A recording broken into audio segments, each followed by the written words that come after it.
एक बहुत अहम चीज़ है नए बच्चों के लिए जो कि डिग्री होल्डर्स हैं। मैंने यूजुअली नोटिस किया है, I been into recruitment for many years now, और मैंने नोट किया है कि बच्चे डिग्रियाँ लेके बाहर निकलते हैं and they don't have a plan, they usually don't have a plan, they don't know कि what line of career they are willing to pursue. But they just got a degree or they want to move on, get into the practical life or start earning money without having a clear objective of what they want. तो उसमें एक बहुत बड़ा कई factors हैं उसके अंदर। बहुत बड़ा फैक्टर ये है कि हमारी यूनिवर्सिटीज़ जो है वो करियर काउंसलिंग पे कोई इतना ज़्यादा काम नहीं करती, बस they teach students what they are supposed to work. उसके बाद वो उनसे जान छुड़ाते हैं और नए स्टूडेंट्स की एनरोलमेंट होती है और वो पैसे कमाते हैं, सारा कुछ। तो करियर काउंसलिंग नहीं है, गाइडेंस नहीं है। लेकिन इसके अलावा एक और बहुत बड़ी चीज़ है, बर्निंग डिज़ायर नहीं है स्टूडेंट्स के अंदर। बर्निंग डिज़ायर, हमारा सोशल सेटअप इस तरह है कि हम बच्चों को पैम्पर करते हैं, उनका ख्याल रखते हैं, उनके सारे शौक उठाते हैं, उनके नखरे उठाते हैं, उनके खर्चे सारे पूरे करते हैं। अनलाइक द बेस्ट, वहाँ पे बच्चा जो है वो 13-14 साल की उम्र में ना ग्रेजुअली इंडिपेंडेंट होना शुरू हो जाता है, अपने खर्चे उठाना शुरू कर देता है, अपने मसले को डील करना शुरू कर देता है। तो उनका सोशल सेटअप डिफरेंट है, हमारा डिफरेंट है। हम काफ़ी बच्चों के बच्चे भी जब हो जाते हैं ना, हम भी तब भी उनका ख्याल कर रहे होते हैं। This is how we are being built, this is how we are being trained and programmed. तो I have no problem with that.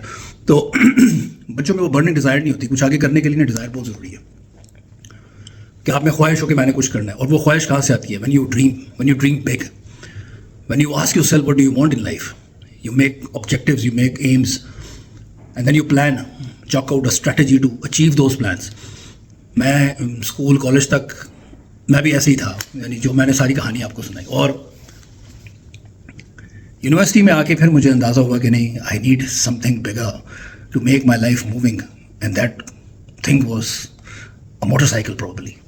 So I started off with a street bike. My father bought me a bike when I did my matriculation, and then I never looked back. Or there were times when I was really down in my practical life, and this desire of buying a super bike kept me going. It kept me energized, upbeat.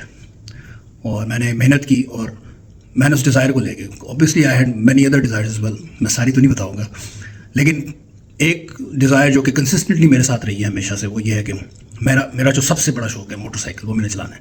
और उसके लिए मैंने मेहनत करनी है, और उसके लिए मैंने कभी डाउन नहीं होना। और अगर मैं कभी फाइनेंशियली डाउन होता भी हूँ, उससे मेरी अचीवमेंट्स में इम्पैक्ट आता है, तो I am gonna work hard and gonna work smarter and get back on my feet and get what I want.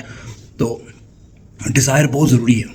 और डिज़ायर नहीं है, ऐसी बात नहीं कि आप मोटरसाइकिल डिज़ायर करें या गाड़ी डिज़ायर करें। You can desire about anything. You can desire about money, marrying the girl that you love the most, or having children, having a big house,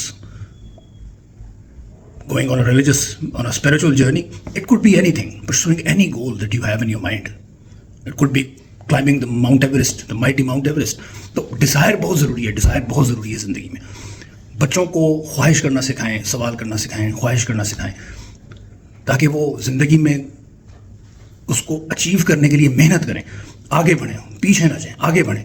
उनके जहन में एक क्लियर ऑब्जेक्टिव हो कि हमने ज़िंदगी में ये अचीव करना है। To achieve that we need to be very good, we need to be very focused. और अगर डिज़ायर होगी तो ज़िंदगी आगे चलेगी, अगर डिज़ायर नहीं होगी तो फिर आप इस तरह ही एक गाड़ी में बैठे हैं, एक हाईवे पे ट्रैवल कर रहे हैं, उसके ऊपर कोई माइलस्टोन नहीं है, you just keep on travelling and doesn't stop there, doesn't stop anywhere. तो बच्चों को ख्वाहिश करना सिखाएं, ख्वाब देखना सिखाएं, और उस ख्वाब को अचीव करने के लिए उनको रास्ता बताएं, मेहनत का रास्ता उनको बताएं कि सब कुछ डूएबल है, प्रोवाइडेड कि आप अपने आप को इस काबिल बनाएं। Thank you very much. अपना बहुत ख्याल रखें। Take care.